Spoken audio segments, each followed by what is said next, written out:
오늘 우리에게 주시는 하나님의 말씀은 로마서 13장 1절부터 7절까지의 말씀입니다. 저와 여러분이 교독해서 읽도록 하겠습니다. 제가 먼저 읽겠습니다. 각 사람은 위에 있는 권세들에게 복종하라. 권세는 하나님으로부터 나지 않음이 없나니 모든 권세는 다 하나님께서 정하신 바라.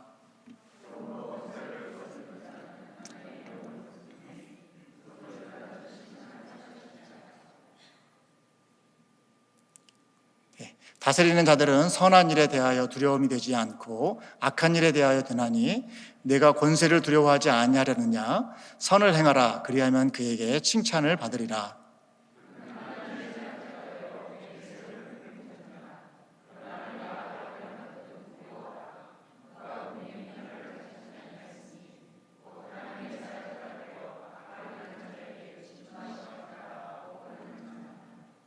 그러므로 복종하지 아니할 수 없으니 진노 때문에 할 것이 아니라 양심을 따라 할 것이라.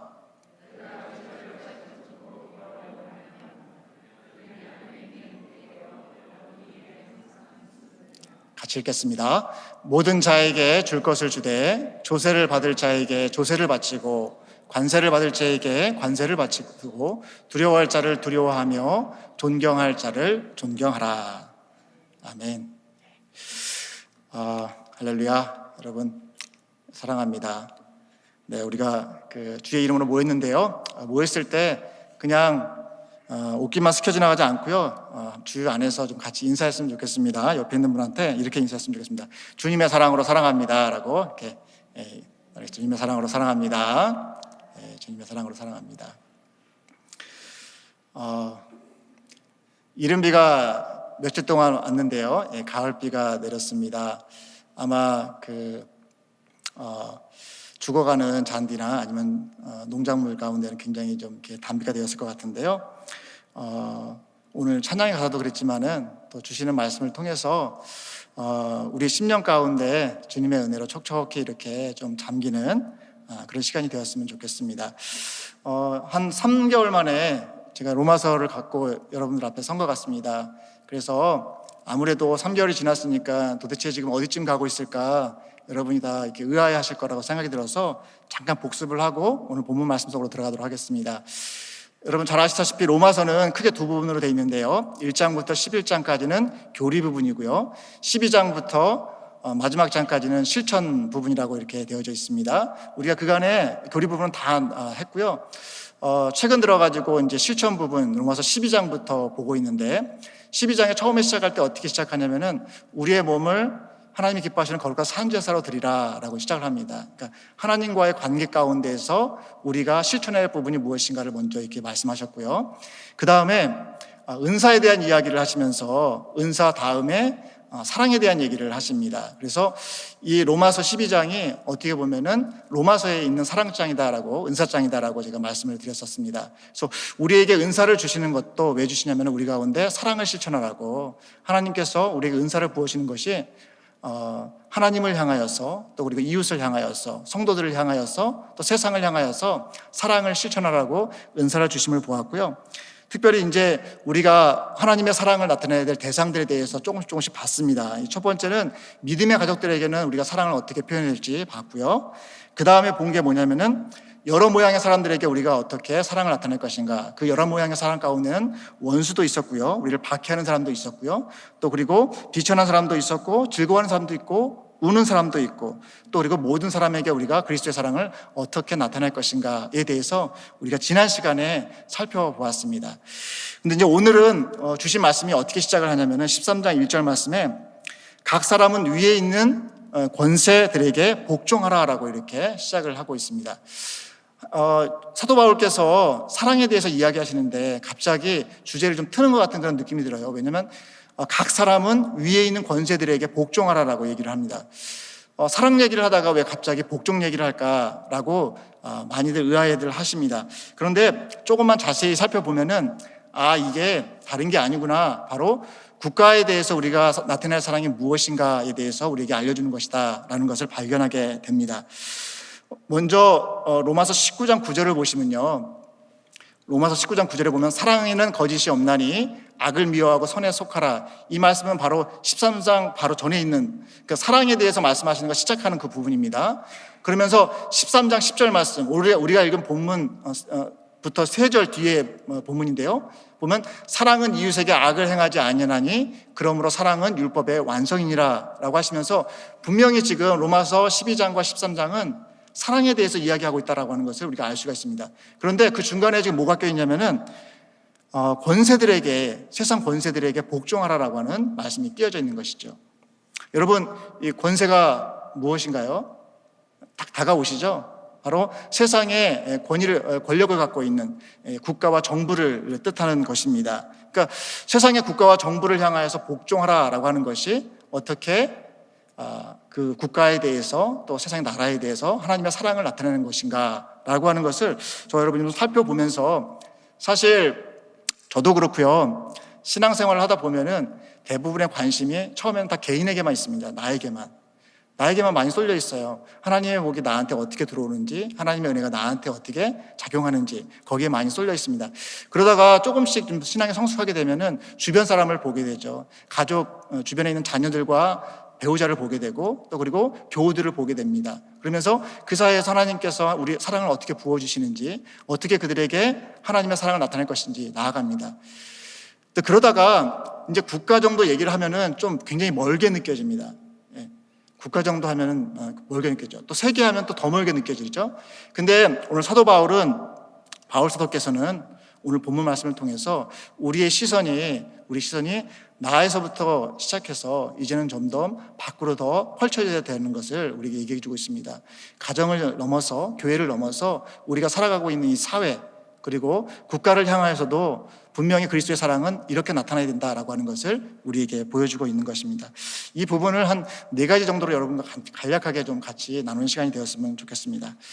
첫 번째는 국가에 대한 사랑을 어떻게 나타낼 것인가. 첫 번째는 이 권세의 복종함으로 우리는 국가에 대한 사랑을 나타낼 수 있다라고 이렇게 말씀할 수가 있습니다. 오늘 1절과 2절을 한번 다시 한번 읽어볼게요. 각 사람은 위에 있는 권세들에게 복종하라. 권세는 하나님으로부터 나지 않을 것이 없나니 모든 권세는 다 하나님께서 정하신 바라 라고 이렇게 말씀을 하십니다. 사실 이 로마서 13장 1절 말씀은요, 교회사 가운데서 좀 많이 좀 이렇게 오해되어 온 구절입니다. 이 구절이 어떻게 오해가 됐냐면요, 어떤 세속 정권이 있지 않습니까? 세속 나라의 어떤 정권들, 특별히 독재 정권이나 아니면은 부패한 정권에서 어떠한 정책을 이렇게 막 밀고 나갈 때에 그게 이제 인권을 좀 이렇게 탄압한다거나 아니면은 얼토당토한 그런 정책들을 막 사람들에게 강요할 때, 그때 특별히 그리스도인들을 많이 이렇게 설득하려고 하는 그런 증거 구절로 많이 사용이 되어졌습니다. 뭐 예를 들면 이런 것입니다. 콘스탄틴 대제 때, 로마가 국교화 됐을 때, 그때부터 시작해가지고 지금 왕이 높으냐 아니면 교황이 높으냐 갖고 많이 싸웠지 않습니까? 그때 왕이 교회의 권위보다 더 높다라고 하는 것을 주장할 때 이 구절을 가지고 와가지고 봐라, 교회가 국가의 권위에 복종하라고 하지 않았냐라고 하면서 왕권 신수설을 이렇게 강조할 때가 있었습니다. 그리고 우리나라만 해도 일제시대 때 일제가 이렇게 우리나라를 점령해가지고 또 이렇게 많이 억압을 하고 탄압을 하지 않았습니까? 그때도 그 많은 목회자들이 일제의 그 총칼 앞에서 어떻게 보면은 교회를 설득하는 그런 중거구절로 이걸 가지고 설득하도록 그렇게 많이 했습니다. 여기 봐라, 지금 그 나라를 다스리고 있는 그 나라의 권세에 복종하라고 하지 않았냐? 지금 한국은 누구에게 지배를 당하고 있느냐? 누가 다스리고 있냐? 바로 일본이 다스리고 있다. 그러니까 복종해라 라고 하는 그런 증거구절로 많이 사용이 되어졌습니다. 그리고 우리나라가 많이 그 어떤 파란만장한 그런 그 역사 격동기를 겪어오지 않았습니까? 그래서 막 그 군사 쿠데타도 있었고요. 또 군사 정권이 많이 또 들어왔습니다. 그런 과정 가운데에서 군사 정권은 많이 독재 정권이었죠. 그리고 인권을 유리하는 정도 굉장히 많았습니다. 그리고 많은 사람들이 고통받기도 했고요. 경제 성장을 하긴 했지만은 여러모로 인해서 그 독재 권력을 사용함으로 인해 가지고 많은 사람들이 고통을 당했던 그런 시절이 있습니다. 근데 그때도 마찬가지로 교회에 있는 사람들의 말을 막기 위해서 이 구절을 가지고 봐라, 지금 세상 권세에게 복종해라고 하지 않냐. 그러니까 교회는 복종해야 된다라는 그런 논리로 많이 사용했었고요. 또 그리고 참 안타까운 것은 무엇이냐면은 교회를 이끌고 있는 많은 리더분들, 특별히 목회자분들, 저와 같은 목회자분들이 이거를 그냥 정말 뭐라고 할까요? 성경에서 직접 얘기하는, 성경에서 액면대로 얘기하는 그것을 따라서 그렇게 적용한 것이 아니라 문자적으로 따와가지고 적용하는 부분들이 많이 있었습니다. 그래서 이 로마서 13장 1절 말씀은 많이 오용된 부분이 있는데요. 오늘 첫 번째로는 그걸 좀 여러분하고 같이 좀 교정하는 시간이 좀 되었으면 좋겠습니다. 왜 사도 바울은 권세에 복종하라고 이렇게 말씀하고 있는지 그 부분을 좀 한번 다루고 싶은데요. 먼저는 이것을 다루기 위해서 우리가 이해해야 할 필요가 있는 것이 있습니다. 성경에는 십계명 같이 시대를 통해서 어느 때든지 다 우리가 지켜야 될 그런 명령이 있습니다. 이거를 규범적인 명령이라고 합니다. 뭐 살인하지 말라, 간음하지 말라, 도적질하지 말라라고 하는 규범은 성경 구약 시대부터 해갖고 신약 시대까지 주님 오시는 날까지 시대를 막론하고 모든 사람, 모든 성도들이 지켜야 될 하나님의 말씀입니다. 이걸 규범적인 명령이라고 합니다. 그런데 오늘 본문 말씀과 같이 각 사람은 위에 있는 권세들에게 복종하라라고 하는 이 말씀은요, 규범적인 명령이 아니라 서술적인 명령입니다. 이 서술적인 명령이라는 것은 무엇이냐면은 그때 당시에 로마 교회의 상황과 그리고 이런 명령을 하는 사도 바울의 그 의중이 있죠. 왜 이런 명령을 할까라고 하는 그것을 잘 살펴서 적용해야 된다는 것입니다.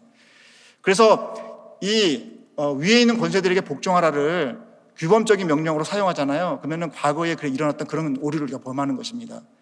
어느 시대간에 무조건 나라를 다스리는 그런 정권에는 다 복종해야 된다고. 그 정권이 의롭든 의롭지 않든, 하나님 보시기에 정의를 행하든 그렇지 않든 복종해야 된다는 식으로 적용을 하게 되죠. 그러나 오늘 본문 말씀은 그렇게 적용하는 본문 말씀이 아니라 서술적인 명령입니다. 그때 당시의 상황에 따라서 그 상황에 맞춰가지고 바울 사도께서 주시는 명령입니다. 그러면 그때 당시의 상황이 어떤 상황이냐?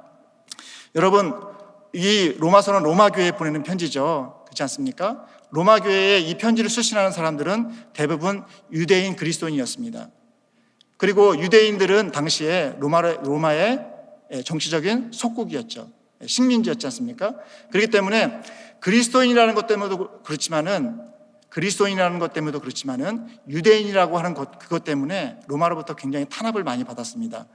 그 탄압을 받은 이유 중에 크게 두 가지가 있는데요. 첫 번째는 뭐냐면은 이 유대인들이 세금 내는 것을 싫어했어요.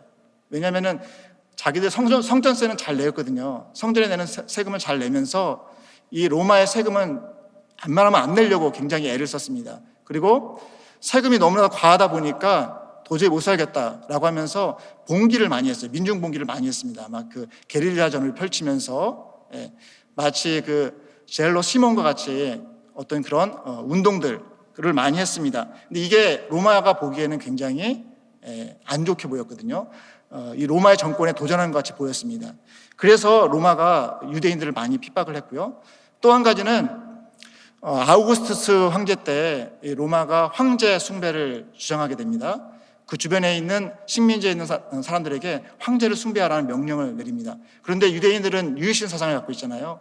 여호와 하나님밖에 하나님이 없다라고 말씀하시잖아요. 그렇지 않습니까? 그렇기 때문에 황제 숭배를 거부했어요.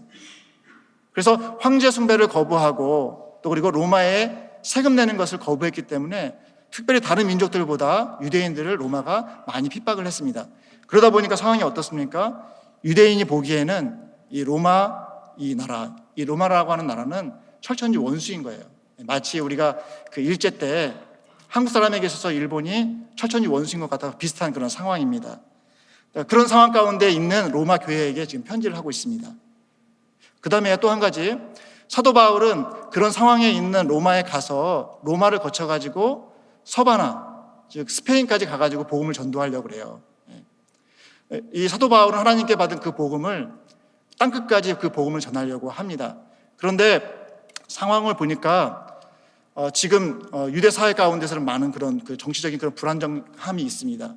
그런데 로마라고 하는 나라는 어떻게 보면은 그 주변을 정치적으로 굉장히 안정시키는 그런 나라였습니다. 사도 바울이 보기에는 하나님께서 이것이 자신에게 주신 절호의 기회라고 생각했던 것 같아요. 그래서 로마에 갈 수만 있다고 한다면은 거기를 거점으로 해가지고 땅끝까지 선교를 할 수 있을 것이다 라고 생각했던 것 같습니다. 그래서 그의 선교적인 관심과 또 그리고 사도 바울과 초대교회는 예수님께서 금방 오실 거라고 믿었거든요. 이거를 임박한 종말론이라고 하는데요. 초대교회 성도들은 예수님께서 자신들이 살아있을 때 오실 거라고 믿었어요. 그래서 예수님이 금방 오실 것을 기대하면서 그렇게 살았습니다. 그런데 예수님께서 더디 오시자 이 임박한 종말론은 연기된 종말론으로 바뀝니다. 그래서 우리는 사실 임박한 종말론을 얘기하면은 이단이다라고 표현하기도 하고 좀 굉장히 불편해합니다. 그런데 사도 바울 당시 때에는 임박한 종말론이 있었어요. 그렇기 때문에 어떤 정치적인 일이라든가 국가에게 어떤 봉기를 해가지고 정권을 바꾼다든가 그러한 것은 굉장히 중요한 일이 아니었어요. 중요한 일은 무엇이냐면은 복음을 전하는 것, 한 사람이라도 구원하는 것, 그리고 땅끝까지 가서 주 예수 그리스도의 구원을 전파하는 것, 이것이 굉장히 사도 바울에게는 중요했습니다. 그렇기 때문에 오늘 지금 로마에 있는 로마 교회도 마찬가지로 다른 유대인들의 편승해서 로마 정권에 굉장히 부정적인 그런 마음을 갖고 있어요. 그리고 어떤 면에서는 우리는 같이 봉기를 해야 되는 거 아닌가, 혁명을 꾀야 되는 거 아닌가, 그런 마음도 있을 수가 있습니다. 그런 그들에게 사도 바울은 우리가 지금 집중해야 할 것은 그게 아니다라고 하는 것을 이야기해주고 있는 것입니다. 도리어 로마를 진정으로 무너뜨리는 것, 그러니까 하나님을 떠나서 우상을 숭배하는 로마를 진정으로 무너뜨리는 것은 예수 그리스도의 사랑을 가지고 국가조차도 복종함으로 또 섬김으로 그들에게 하나님의 사랑을 나타내는 것이다 라고 하는 것을 보여주고 있는 것이죠. 그런 차원에서 각 사람은 위에 있는 권세들에게 복종하라 라고 권면을 하고 있는 것입니다. 여러분, 이런 차원에서 우리가 이 본문을 이제 적용하게 됩니다. 이렇게 이 본문을 적용해 보면요, 이 본문을 통해서 우리는 두 가지 극단 가운데서 이 극단을 피하고 그 안에서 어떻게 하면은 이 세상 나라를 향하여서도 하나님의 사랑을 전할 것인가, 보여줄 것인가를 생각해 보게 됩니다. 한 극단은 뭐냐면은 과격하고 폭력적인 반응을 하는 것입니다. 이 국가의 어떤 권력, 압제하는 권력을 향하여서 나는 과격하고 어떤 폭력적인 그런 힘을 동원해 가지고 반응을 할 것인가, 아니면은 완전히 무관심해 버릴 것인가, 어디에 숨어 버릴 것인가, 이 두 가지 극단을 우리가 선택할 수가 있어요. 근데 사실 상당한 부분에 있어서는 이 교회가 그런 것들을 많이 선택해 왔습니다. 그런데 오늘 본문 말씀은 우리에게 굉장히 레디컬한 그런 요구를 하십니다. 그것은 무엇이냐? 과격한 폭력을 사용하는 것도 아니고 어디에 은둔해서 숨어 사는 것도 아니고 세상 속으로 들어가라라고 하는 것입니다. 이 세속 사회에 있는 이 나라 안으로 들어가라는 것입니다. 그 안에 들어가서 복종함으로, 법에 복종하고 하나님의 세우신 권세이기 때문에 그들에게 복종함으로, 그들이 정말 하나님을 거부하는 것이 아니라고 한다면은 그들에게 복종함으로, 순종함으로, 그리고 평화의 방법으로, 예수 그리스도의 사랑의 방법으로 그들에게 하나님의 사랑을 나타내라라고 권면하고 있는 것입니다. 여러분, 이게 우리에게 도전이 되지 않나요? 맹종하라는 것이 아니거든요. 악을 방관하라고 하는 것이 아닙니다. 주님께서 우리에게 주시는 사랑의 은사를 가지고 이 세상에 들어가서 우리를 핍박하는, 때로는 우리를 법을 가지고 옥죄이는 이 세상 정권을 향하여서 그리스도의 사랑을 전파하라고 그렇게 권면하고 있다라고 하는 것이죠. 바라기는 우리도 여기에 도전을 받고 그렇게 나아가시는 저와 여러분이 되었으면 좋겠습니다. 두 번째, 우리가 세상을 향하여서, 특별히 그 세상 나라를 향하여서 하나님의 사랑을 이렇게 나타낼 때 두 번째로 선을 도모함으로 나타낼 수가 있습니다. 오늘 3절과 4절 한번 보겠는데요. 여기 한번 같이 읽어보시죠. 시작. 다스리는 자들은 선한 일에 대하여 두려움이 되지 않고 악한 일에 대하여 되나니 내가 권세를 두려워하지 아니하려느냐. 선을 행하라. 그리하면 그에게 칭찬을 받으리라. 그는 하나님의 사역자가 되어 내게 선을 베푸는 자니라. 그러나 내가 악을 행하거든 두려워하라. 그가 공연히 칼을 가지고 아니하였으니 곧 하나님의 사역자가 되어 악을 행하는 자에게 진노하심을 따라 보응하는 자니라. 여기 보면은 적어도 인간적인 차원에서 제대로 된 그냥 나라는 거기엔 다스리는 자들이 있습니다. 그 다스리는 자들은 선한 일에 대해서는 선을 증진시키고요, 악한 일에 대해서는 악한 일에 대해서 징계를 함으로 인해 가지고, 징치를 함으로 인해 가지고 악을 방지하는 그런 하나님의 일꾼으로서의 역할을 한다라고 하는 표현을 하고 있습니다. 오늘 본문 말씀을 보시면 잘 아시겠지만은 악이라는 표현하고 선이라고 하는 표현이 많이 나옵니다. 그렇지 않습니까? 선한 일 또는 악한 일에 대해서 선을 행하라. 선을 베푸는 자는 악을 행하거든 악을 행하는 자에게 진노하심을 따라 보응하는 자니라 라고 하시고 선과 악을 많이 얘기를 합니다. 하나님께서 이 세상에 나라를 세우시고 그 안에 주권자를 세우셔서 나라를 다스리게 한 근본적인 이유는 뭐냐면 선한 일을 증진시키기 위함이다라고 하는 것이죠. 선한 일을 증진시켜서 악을 제하고 이 세상 가운데 하나님의 공의가 나타나게 하시려고 이 세상의 권세자들을 세우셨다라고 하는 것, 그들을 승인하셨다라고 하는 것, 그들을 인정하셨다라고 하는 것, 세상의 권세자들을 인정하셨다라고 하는 것입니다. 이 세상에 있는 대통령, 국무총리, 또 그다음에 여러 정계에 있는 어떤 지도자들 뿐만 아니라 모든 권위를 말해요. 집에서는 부모의 권위라든가 또 사회에서는 어떤 장의 권위라든가 다 그런 권세를 세우신 것은 그 안에서 하나님의 공의를 세우기 위해서 하나님의 선하심을 세우고 또 그 안에 악이 있다면 악을 제거하기 위해서 그들을 세우셨고 그것을 승인하셨다라고 하는 것을 말씀해 주고 있습니다. 여러분, 이게 하나님께서 세우신 말씀이고 그렇게 승인한 것이 맞다고 한다면은 우리는 어떻게 우리 사회가 또 그리고 우리가 속해 있는 이 나라가 더 선을 증진시키고 또 우리가 악은 줄여갈 수 있는 그런 나라가 되게 할 수 있을까라고 하는 것을 고민해 보아야겠죠. 우리는 어떻게 할 수가 있을까요? 어떤 방법을 통해서 선을 도모함으로 이 나라 또 이 정부와 함께 선을 도모함으로 그 일을 해나감으로 인해서 하나님께서 우리에게 보여주신 그 사랑을 나타낼 수가 있을까라는 것이죠. 먼저는 정의로운 지도자 또 그리고 겸손하고 또 그리고 선한 지도자를 뽑는 게 굉장히 중요한 것 같아요.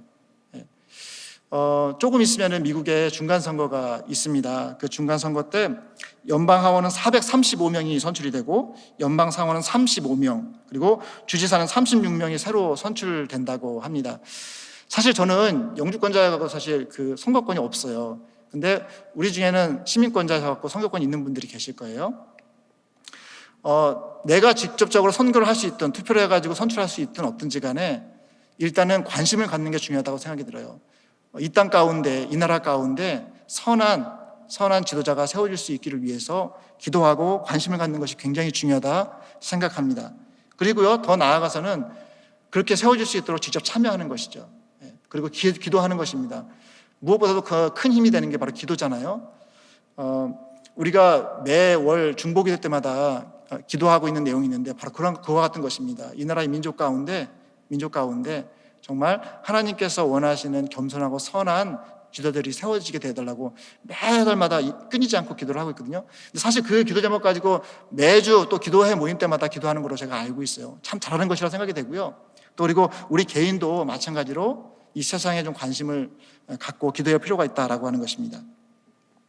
또 그리고요, 우리가 또 할 수 있는 것이 그 여러 가지 이슈들이 있잖아요. 미국만 해도 동성결혼이나 총기 사고나 낙태, 인신매매, 인종차별, 그리고 마약, 여러 가지 어떤 사회 병리적인 그런 이슈들이 있습니다. 그리고요, 요즘 같은 경우에는 자연재해도 많아요. 지구 온난화나 환경 오염이나 또 여러 가지 핵의 위험이라든가 여러 가지 그런 이슈, 자연적인 이슈들, 또 정치적인 이슈도 굉장히 많이 있습니다. 그런데 사실 우리가 이 부분을 가지고 얼마만큼 기도를 하고 또 그리고 하나님께 이것을 맡기고 있는지는 좀 미지수인 것 같아요. 근데 바라기는 오늘 이 시점 선을 같이 도모함으로 인해 가지고 우리가 하나님의 사랑을 나타낼 수 있다라고 하는 것, 하나님의 사랑을 보여주는 것, 이 전도하고 이 세상 정부를 향하여서 그와 같은 관심을 가지고 기도하는 게 서로 많이 이렇게 동떨어진 게 아니라 깊이 연결되어 있다라고 하는 것을 깨달으면서 기도하실 수 있는 저와 여러분이 되었으면 좋겠어요. 우리의 기도 가운데 이 나라와 민족과 또 세계의 문제들과 또 환경과 생태에 대한 그런 관심들이 좀 드리워졌으면 좋겠다 하는 그런 마음, 그런 도전을 받습니다. 그리고 세 번째로 국가에 대해서 우리의 사랑을 나타낼 때 세 번째로 우리는 양심을 따라 복종함으로 또 그 사랑을 나타낼 수가 있습니다. 13장 5절도 한번 같이 한번 읽어보시죠. 시작. 그러므로 복종하지 아니할 수 없으니 진노 때문에 할 것이 아니라 양심을 따라 할 것이라. 네, 여기 보시면은 양심을 따라 할 것이라라고 말씀을 하고 계십니다. 진노 때문이 아니라 양심을 따라 할 것이다 라고 이렇게 말씀을 하고 있습니다. 앞에서 말했듯이 국가에 대해서, 정부에 대해서 복종하라고 했잖아요. 그 국가가 어느 정도 인간적인 생각을 했을 때 잘 가고 있다고 한다면은 복종하라고 했지 않습니까? 그리고 협력하라고 했잖아요.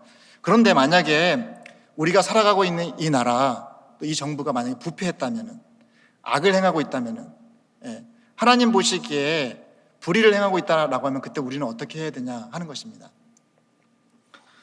여러분, 어떻게 해야 될까요?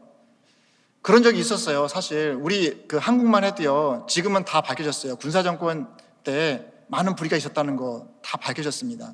그리고 얼마 안 있어도 이렇게 국정농단과 또 탄핵 그때 관련되어 가지고 갖고 많은 부패들이 있었다라는 것 다 드러나요. 막 드러납니다. 근데 그걸 알아요. 우리가 압니다.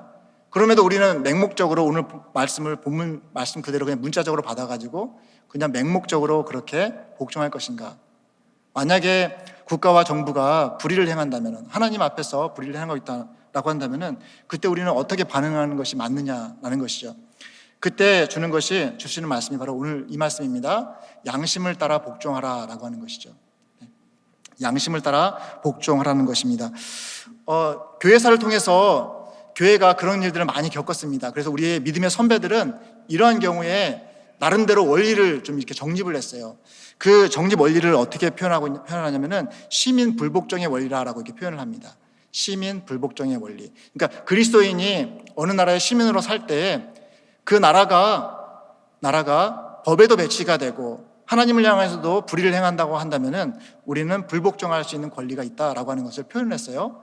그런데 원리가 있었습니다. 그냥 무조건 불복종을 하는 게 아니라 그거 불복종할 때도 성경적인 그런 원리를 가지고 그렇게 했습니다. 그 성경적인 원리가 세 가지가 있는데 첫 번째는 뭐냐면은 먼저 더 높은 권세이신 하나님께 복종하는 게 우선이다라고 하는 것이었습니다. 이게 근원이 어디냐면은 여러분 구약과 신약에 다 그런 내용들이 나와 있습니다. 여러분 잘 아시다시피 다니엘의 세 친구가 있죠. 사드락과 메삭과 아벳느고입니다. 느부갓네살 왕이 자기 신상을 세우고 거기 절하라고 합니다. 절하지 않으면 다 풀무불에다 넣어버리겠다라고 합니다. 우상 숭배를 하라고 하는 것이었죠. 그때 다니엘의 세 친구가 어떻게 했나요? 절을 했나요? 아니요, 절을 안 했어요. 근데 무슨 어떤 혁명을 일으켰나요?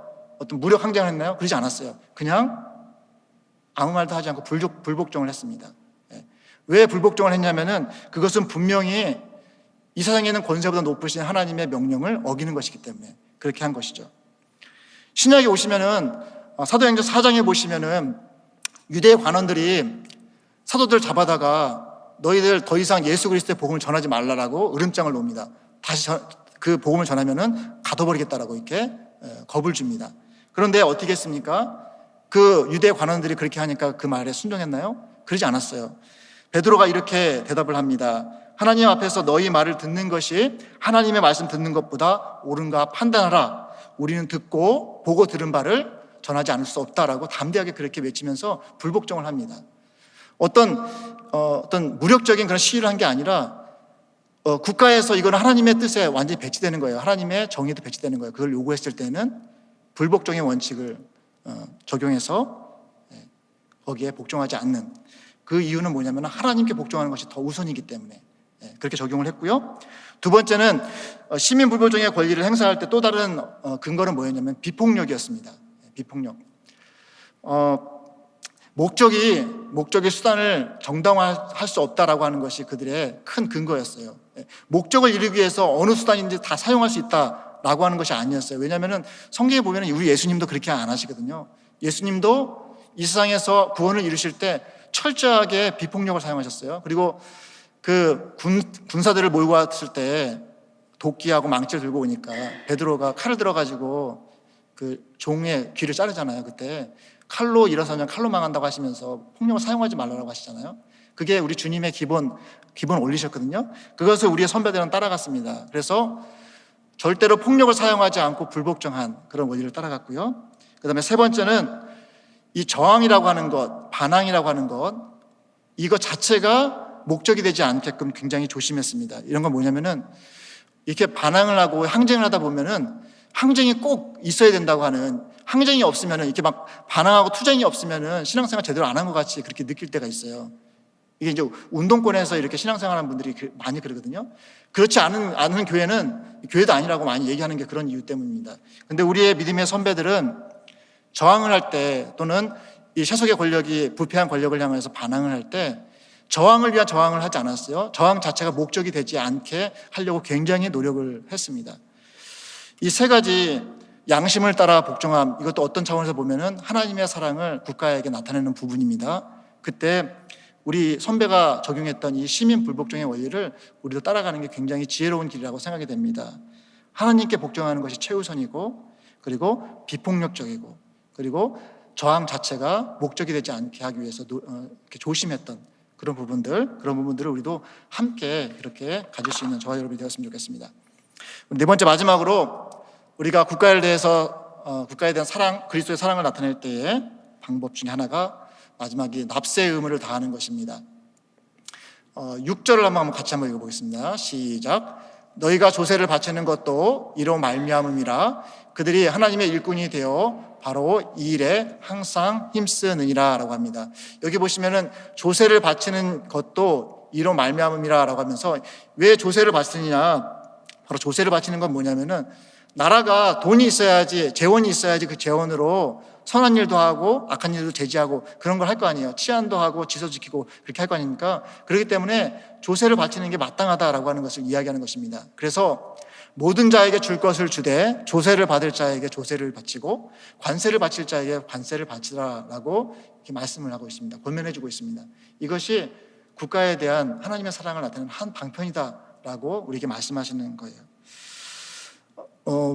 저도 그렇겠지만은 여러분도 그렇고 대부분의 전 세계 있는 사람들이 다 그렇습니다. 세금하면 다들 별로 안 좋아해요. 그렇지 않습니까? 세금 낼 시간이 오면은 다들 이렇게 어떻게 하면은 세금을 덜 낼까, 안 낼까, 어떻게 하면 세금을 좀 피해갈까라고 하는 그런 생각들을 많이 합니다. 그리고 어쩌다가 세금을 그냥 덤태기로 많이 받으면은 굉장히 낙심해가지고 막 나라를 향해서 막 불평하고 그런 것이 이제 우리의 인지상정인데요. 이게 미국 사람들도 세금을 잘 낸다고 하는데 미국 사람들도 세금 내는 거 굉장히 싫어하나 봐요. 그래서 조크가 하나 있대요. 뭐냐면은 미국의 성조기에 보면은 하얀색 바탕에 파란색, 빨간색 바탕인가요? 하여튼 빨간색과 하얀색과 그 다음에 별이 있죠. 별이 무슨 색깔인가요? 하얀 색깔인가요? 네, 하여튼 잘 기억이 안 납니다. 네, 하여튼 그 성조기에는 세 가지 색깔이 있죠. 근데 이제 세금과 이렇게 연결해가지고 조크를 하는데 처음에 이제 세금을 내야 될 그런 시기가 오면은 미국 사람들이 그 얼굴 색깔이 빨개진대요. 그러니까 드디어 올 게 왔구나라고 하면서, 그러다가 직접 세금 고시서를 받으면은 너무나 많이 나온 세금 때문에 얼굴이 하얘진대요. 근데 이제 아직까지 돈이 나가지 않았잖아요. 근데 돈을 직접 가서 낼 그쯤에 돼갖고는 얼굴이 파래진다라는 그런 조크가 있다라는 얘기를 했습니다. 이게 뭐냐면은 세금을 잘 낸다고 하는 미국 사람들조차도 이 조세와 관련해가지고는 굉장히 조세 저항이 크다라고 하는 것을 보여주는 대목인데, 오늘 본문 말씀은 우리에게 마땅히 바쳐야 될 조세를 바치라고 합니다. 그리고 또 마땅히 바쳐야 될 관세를 바치라라고 얘기를 하고 있습니다.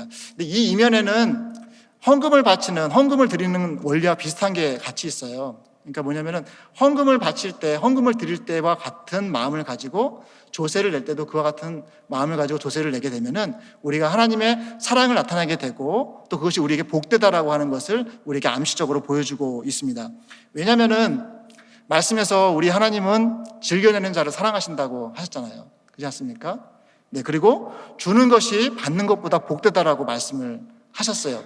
그래서 우리 주님께서 즐겨내는 사람을 사랑하세요. 그리고 그 즐겨내는 사람에게 더 많이 부어주세요. 그래서 더 많이 낼 수 있게 하세요. 그래서 더 많이 사람들에게 베풀고 내고 국가에도 그게 기여를 하니까 이 사람의 이름이 올라갑니다. 그 존귀도가 올라가요. 그러다 보니까 이 사람을 통해 하나님의 영광을 받게 되는 거죠. 그래서 교회가 국가를 향하여서 납세음을 잘 하잖아요. 그것도 하나님께 기도하기를, 하나님 11조도 많이 하지만은 세금도 많이 낼 수 있게 해주세요라고 기도하면서, 만약에 사업을 크게 불려가지고 많은 돈을 세금을 낸다고 생각해 보십시오. 근데 그 세금을 내는 사람이 그리스도인이라고 생각해 보십시오. 국가의 입장에서는 얼마나 고맙겠어요. 그렇지 않겠습니까? 얼마나 감사하겠어요. 그리고 그로 말미암아서 하나님의 영광도 같이 드러난다라는 것이죠. 그런 차원에서 오늘 사도 바울께서 국가를 향하여서 우리가 사랑을 나타내는 거 먼 게 아니라 우리에게 주어진 조세의 의무를 다하는 것, 그리고 그것을 다하는데 기쁜 마음으로 하는 것, 되도록이면 하나님께 구해서 더 많이 낼 수 있도록 애쓰면 더욱 복되고 은혜스럽다라고 하는 것을 우리에게 도전해주고 있습니다. 바라기는 우리도 그런 제목, 하나님 더 많이 벌어서 더 많이 주께 바칠 수 있으면 좋겠습니다. 그리고 더 사업이 잘 돼서 더 많은 것으로 국가에 기여했으면 좋겠습니다. 하나님 채워주세요 라고 그렇게 기도하시면서 그렇게 납세의 의무를 잘 함으로 인해 가지고 우리들 때문에 하나님께서 영광을 받으시고 교회가 영광을 받는 그런 저와 여러분이 되시기를 주님의 이름으로 축원합니다. 이제 말씀을 맺겠습니다. 오늘 조금 어려운 얘기를 하실 수도 있다고 생각이 됩니다. 왜냐하면 국가라고 하는 것은 사실 우리 앞에 있는 것은 아니거든요. 그러잖아요. 우리가 그 안에 살고 있긴 하지만은 우리와 완전히 직면해 있는 것은 아닙니다. 그리고요, 우리가 살고 있는 이 국가는 우리에게 어떤 해악을 끼치는 국가는 아니에요. 미국이라고 하는 나라가 우리에게 어떤 해악을 막 직접적으로 끼치고 있지는 않아요. 우리에게 막 불의를 행한다거나 우리를 막 억압한다거나 우리가 사는 데 있어서 굉장히 힘을 힘들게 한다거나 그렇지는 않아요. 그렇기 때문에 좀 먼 얘기같이 들려요. 이게 오늘 주시는 이 말씀이 먼 얘기같이 들릴 수도 있습니다. 하지만 조금만 바꿔놓고 생각한다면은 어찌 보면은 국가를 향하여서 그의 권세에 자발적으로 복종하고 그 나라에서 운영하는 법과 질서와 정의가 제대로 실현되게 하기 위해서 우리가 적극적으로 협조하고, 또 그리고 만약에 불의를 행할 때에는 담대하게 우리도 얘기하면서 양심을 따라서 이 세상에 있는 불의를 정의로 바꿔나가려고 애쓰고요. 또 그리고 이 세상의 나라가 정의를 실현한 일과 또 그리고 하나님의 선한 일을 많이 이루는 일에 재원이 필요하다고 한다면 그 재원을 우리가 이렇게 내므로 인해 가지고 국가를 향하여서 하나님의 사랑을 표현하게 될 때에 그곳에서도 하나님의 나라가 이루어지고 그곳에서도 하나님의 영광은 드높여질 것이다 라고 하는 것이죠. 이것도 생각하시면서 먼저는 기도할 수 있는 저와 여러분이 되었으면 좋겠고요. 또 그리고 구체적으로 오늘 주신 도전이 있다고 한다면 그걸 실천하심으로 인해서 우리의 삶 가운데 우리가 속한 이 미국과 또 우리가 조국으로 두고 있는 한국 가운데 하나님의 사랑을 이 국가적인 차원에서 나타내시는 저와 여러분이 되시기를 주님의 이름으로 축원합니다. 기도하겠습니다. 하나님 감사합니다. 아버지 하나님, 우리가 로마 교회와 같이 로마로부터 직접적으로 핍박을 받거나 하나님 아버지 어떤 생명의 위협을 받는 상황은 아니지만은 아버지 하나님, 국가 권세에 복종한다는 것이 그 쉬운 일만은 아닌 것을 고백합니다. 하나님, 그러나 오늘 말씀을 통하여서 우리가 좀 더 적극적으로 또 그리고 자발적으로 또 평화적으로 이 국가를 향하여서 복종하고 또 선을 도모하고 또 양심을 따라서 복종하고 또 그에 대한 필요한 재원들을 우리가 충족시킬 때에 그것을 통하여서 또 하나님께서 영광을 받으시고 복음의 진보가 있을 줄 믿고 감사를 드립니다. 하나님, 작은 부분부터 시작할 수 있도록 도와주시고 기도하게 하시고 하나님 아버지, 우리의 기도를 통하여서 이 미국이 또 그리고 우리 조국 한국이 하나님 제대로 된 나라로 설 수 있도록 하나님께서 그 나라를 확장해 가시는 그런 나라가 될 수 있도록 주님 함께하여 주시옵소서. 오늘도 말씀 주심에 감사드리며 예수 그리스도의 이름으로 기도합니다. 아멘.